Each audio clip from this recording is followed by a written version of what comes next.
at my African American over here. Look at him. Are you the greatest? Do you know what I'm talking about? What is racism?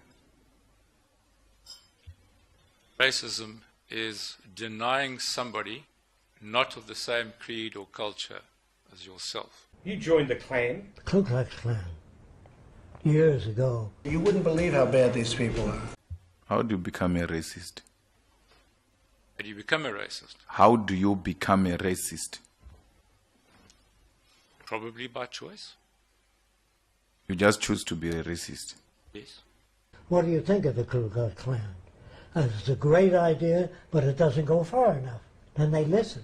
Donald J. Trump is calling for a total and complete shutdown of Muslims entering the United States. He doesn't know anything about Islam. You are not taught to be a racist. No. Can racism be a culture, a part of upbringing? No, because each one is an individual and has to decide and fend for himself. He knows what is right and he knows what is wrong. So it is by choice, not by... You have to learn different people's values and speak in their terms, not your terms. If you speak ahead of the terms of people, they don't know what you're talking about. A well-educated black has a tremendous advantage over a well-educated white in terms of the job market. But we agree that apartheid taught white people to be racist. What I did is I spoke to the leader only, took him to my lab, showed him a lot of interesting things, and he said in his southern accent, will you come on down to Klan meeting and talk to our boys? I said, they wouldn't listen to me, Lou. He said, I'll get him to listen to you, because what you say makes sense. I showed him a lot of things he never knew existed. Why are we having all these people from shithole countries come here, referring to African countries and Haiti? The president then went on to talk about how they needed to bring in more people from places like Norway. It was part of the system. It was part of the education system. That's why there was Bantu education and education for white people. So I brought some pictures down to the Klan meeting and projected them on the wall. And Lou said, he looks like a good man, a God-fearing man, American veteran, projecting his own values. They're not people. These are animals. They were taught to hate. I would not say he were taught to hate because, again, as I said, it's for the individual to decide whether he hates somebody or not. When he used to speak, he just said anything, and the others, not knowing anything, shook their head. So when the African American cold-cocked this guy never knew what happened. Everybody thought the African American was against me, and it was the opposite. Slovo didn't follow the system. Ronnie Casares didn't follow the system. There are many white people who didn't follow the system. That's not what I'm asking. Racism in America is such a loaded word.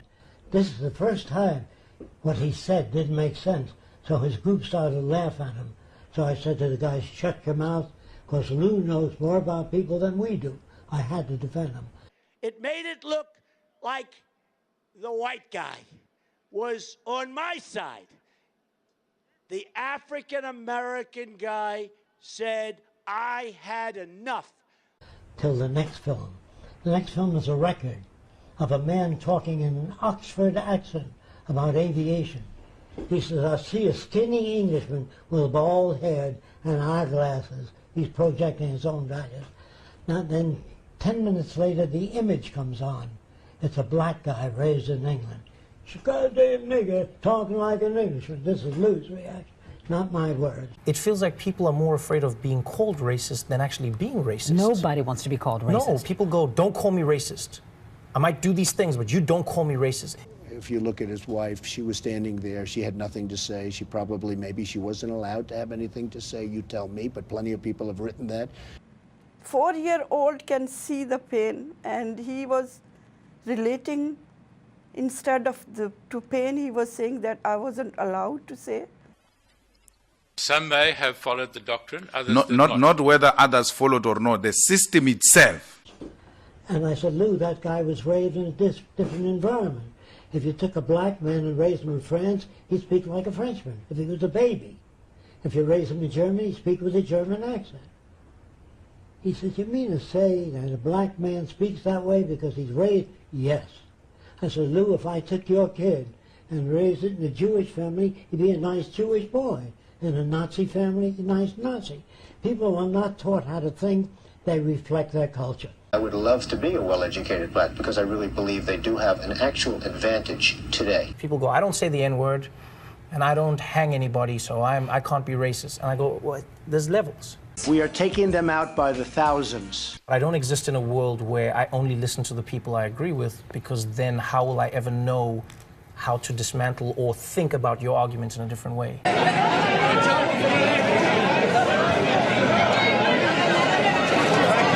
Do you really believe you're criticizing and you're not malintentioned when you say things like Black Lives Matter is the new KKK? Because you realize Black Lives Matter can't be the new KKK. The KKK is still around. Proof that in Italy you talk with your hands.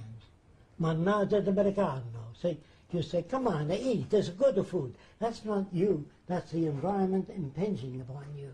We don't teach children how to think. There's a lot of love in this room. A lot of love in this room. Sometimes you get caught up in, hashtag first world problems. You're in a world where people convince you of problems that aren't real.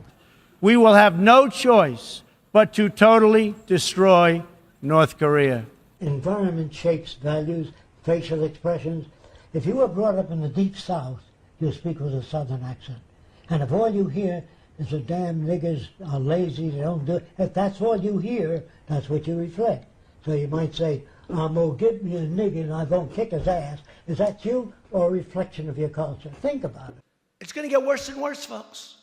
We can be politically correct and we can be stupid, but it's going to get worse and worse. Laughter is an escape. I feel like laughter reminds you of your best self, your favorite self, your freest self. People love me.